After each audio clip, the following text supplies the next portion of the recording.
त्याच्याकडे स्टाईल आहे, गाईल आहे, आणखीन कंट्रोल पण आहे. गाईज, पंजाब किंग्स सर्वात डॉमिनंट दिसणारी पहिला प्लेअर मला वाटतो आहे Nehal Wadhera. Again a very domestic काय म्हणतात त्याला player, Indian player obviously. Mumbai इंडियन्सकडे खेळायचं 2 वर्ष गेली. त्याच्या डेब्यू सीझनमध्ये त्यानं 241 रन्स काहीतरी केले होते. Impressed one and all. एकदम डिफिकल्ट सिच्युएशनमधनं मुंबईला त्याने बाहेर काढलं होतं. Second player Yuzi Chahal.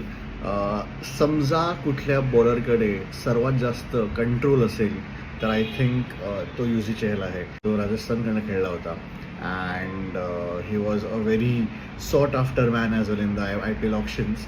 तर हो, he has a point to prove to everyone. Well, म्हणजे श्रेयस अय्यर मला ह्या ग्रुपमध्ये ठेवायचं नव्हतं कारण obviously is already an establish Indian player. But हो, आफ्टर सिक्युरिंग काय म्हणतात त्याला गेल्या वर्षाचा IPL title, he is move to Punjab kings under Ricky Ponting's coaching. And हो, त्याच्याकडे पण खूप पोटेन्शियल आहे. वन ऑफ द बेस्ट काय म्हणतात त्याला spin players in India. And I think मी कायच बोलू, right. He is very very stylish, very accomplished player as well.